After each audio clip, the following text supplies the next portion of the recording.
I'm breathing through my nose as I listen to you, and it's calming me down. And I love it because it's like listening to somebody sort of selling a sort of elixir that you then go off and Google and find is kind of way beyond your price range, and you can only sort of ship it from outer Mongolia. And instead, you're actually talking about breathing. So it's a wonderfully, but you sell it very, very well, and it's so easy to do.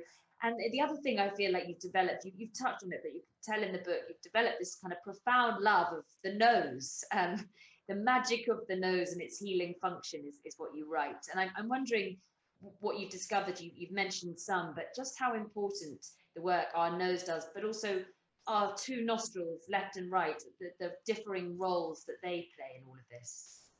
So I was lucky enough to become good friends with Dr. Jayakar Nayak, is the chief of rhinology research at Stanford. I think he thought I was absolutely crazy when I asked him for an interview at the beginning, but then we started talking, and we still talk quite often now. And so he really introduced me to the science of this stuff. And he is the top of the top, real leader in the field, big nose guy, right? He does a lot of nasal surgeries as well.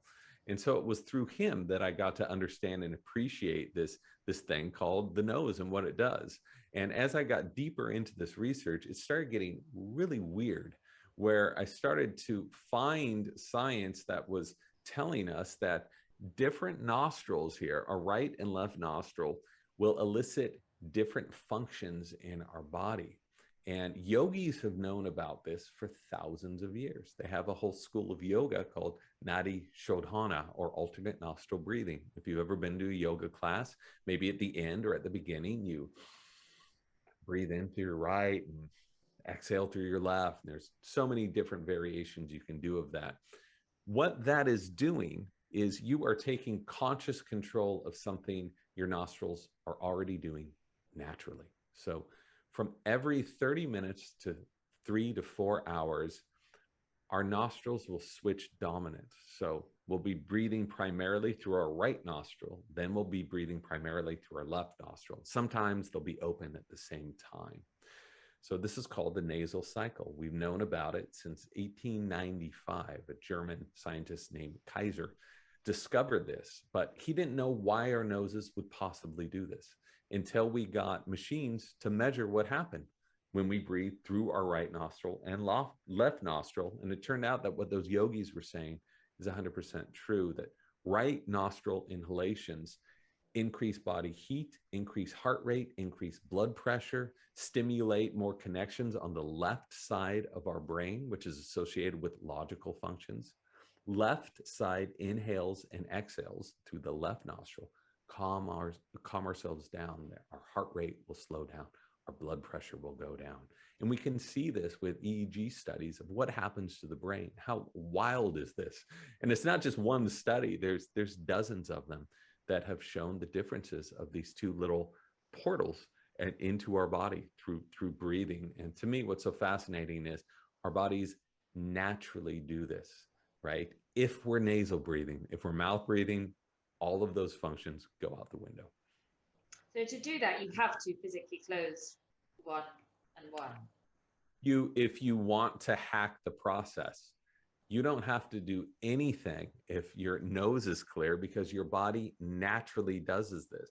One side the tissues will engorge with blood to block it off as the other side opens. And just to think that this is what's happening throughout the day, I mean, it's kind of a beautiful thing that your body is doing this. And there's some research that suggests that it's doing this in order to balance itself throughout the day. We know when you're sick, those cycles increase rapidly, right? So your body reacts, it shifts the cycles depending on your physiological or mental state, which I think is just so wildly interesting. This is the weird stuff you get once you start spending a couple of years researching breathing. So be forewarned, people, it gets very strange. And that's why never enough time talking to you, because there's so many different things to ask, and I'm trying to hack it right up. So you explained the sort of the process we should be breathing through our noses. You go into a lot of detail in the book, and there's different techniques. You do different things at different times, but I'm sure people are sitting there at home, I have no doubt, sort of trying to go through the motions, breathing through their noses. And then the next logical question then is, sort of how long for, how slowly, how long should we hold it when we're sort of doing it? Because it feels like the longer that you breathe in and the slower, the more calming that is. But I know that there are, moments where you say breathe less and moments breathe more. It gets really confusing. And when you pick up a book of pranayama, as I did many, many times, there's some exercises that have you hardly breathe at all and hold your breath. Then there's exercises that have you hyperventilate, right? And they're supposed to elicit all of these health benefits, but who's right, right? And now there's different schools like Buteyko that says, just breathe slowly through your nose. Wim Hof method, if you're familiar with Wim Hof, he's like, everybody breathe as much as you can.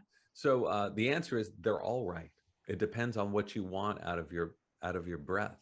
And each of these breathing techniques, these are exercises. So this is equivalent to like going to the gym, right? You have a small amount of exercise to reset your body to make you more fit.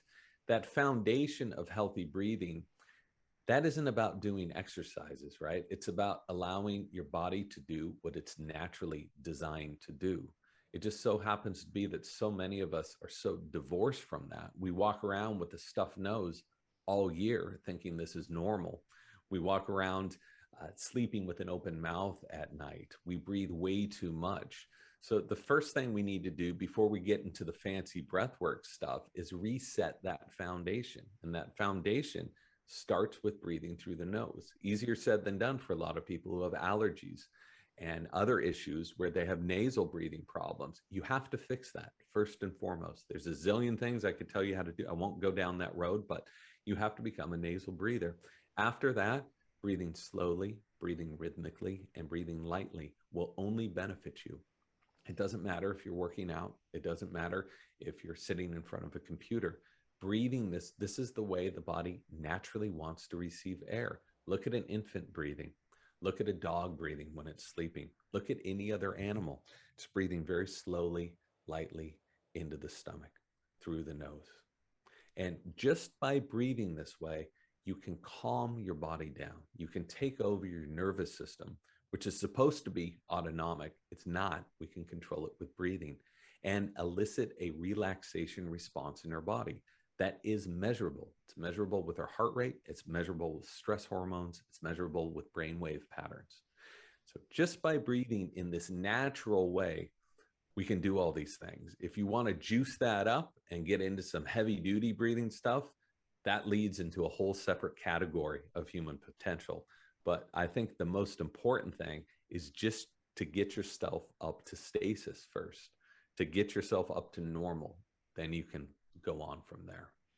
And if we have time, we'll look into some of the sort of more extreme versions, as you've mentioned some of them. But the exhalation is, the importance of that is sometimes not known. And you go in depth into that, and experiments have been done in the past, then onto with sports, with athletes at the highest, of their field. The exhalation is more important. Is that right? The exhalation and inhalation, this is the yin and the yang, right? So you need one to have the other. And so I don't like to look at these things as diametrically opposed. I look at them as complements to one another. So most of what you're going to learn in pranayama and breath work is controlling the amount of time of the inhalation and exhalation. And there's all these variations on the theme. This is what they're all doing. Okay, I'm going to tell you the secret. I'm going to save you from reading all of these books right now. So when you inhale, you stimulate the body. Okay, that's why your heart rate goes up. Right now, if you inhale, you're going to feel your heart rate go up. As you exhale, you relax the body. So if you want to stimulate the body, you're going to be inhaling more than you are exhaling. If you want to relax the body, you're going to be exhaling longer than you're inhaling. So you may have heard of 4-7-8 breathing. This is inhale to 4, hold for 7, exhale to 8. What are you doing for the vast majority of the time? You're holding your breath or you're exhaling. This relaxes the body, okay? And there's so many other breathing techniques. We take a breathing, inhale to 4, exhale to 8. Okay, what are you doing? More than half the time you're exhaling. So we can just try a little trick here. People can take their hand, place it over their heart. You're going to inhale to a count of 4. We're just going to exhale to 8. If that's too long for you, cut it to 6. No one's judging you. So we can just inhale and feel your heart rate. Inhale to 4. 1, 2, 3, 4. Exhale. 2, 3, 4, 5, 6, 7, 8. Inhale. 2, 3, 4. Exhale.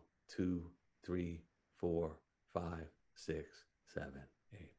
So you've heard of the heart rate variability marker. This is on so many different wearables. It's the latest craze for athletes and for judging sleep. This is how heart rate variability is measured, by the shortest amount of time between your inhales and the longest amount of time on your exhales. And that is a view into our nervous system function.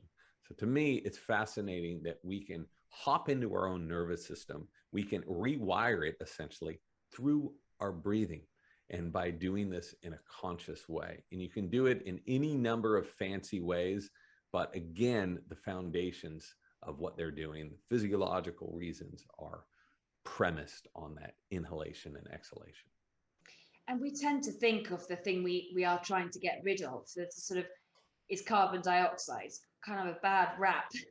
Your research suggests actually, and I know you were sort of skeptical at first, which, you know, as you should be, about this idea that your partner in crime, Olson, tells you that carbon dioxide can be good. I mean, your experiment, if you could tell us about it with a Dr. Feinstein, was for me one of the most sort of visceral parts of the book. I was sort of gasping for breath, but absolutely fascinating, looking into the sort of benefits of carbon dioxide.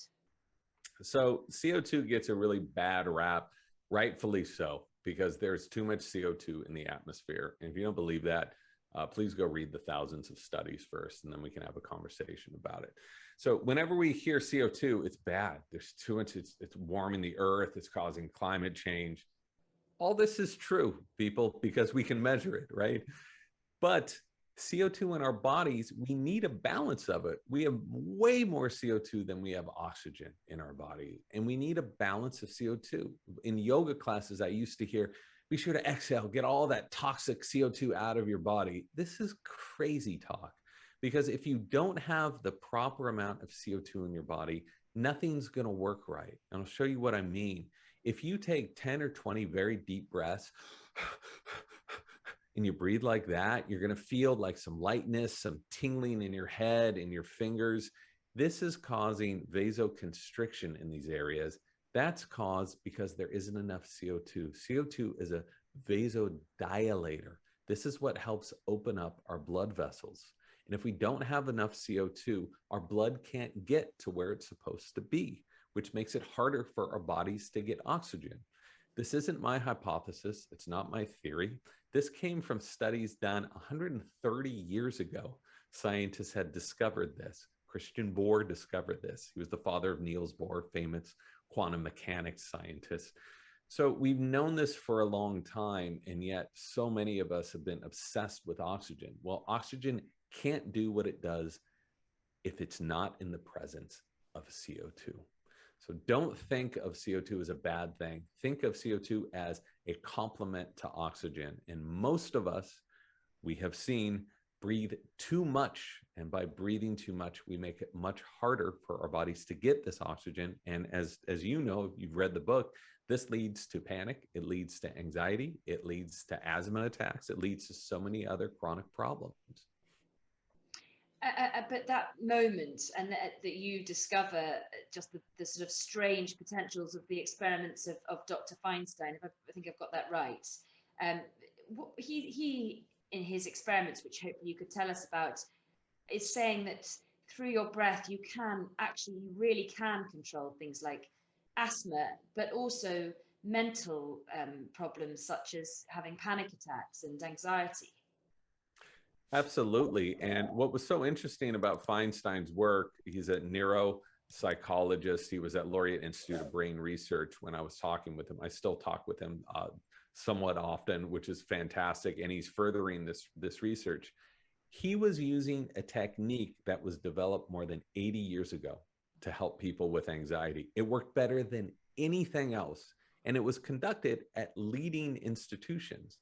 It was, if you're looking at someone who suffers from chronic panic issues or fear-based problems, even anorexia and anxiety, as a population, they breathe way too much and their CO2 levels are very in an unhealthy level. Okay, we know this because there's been studies that have measured them.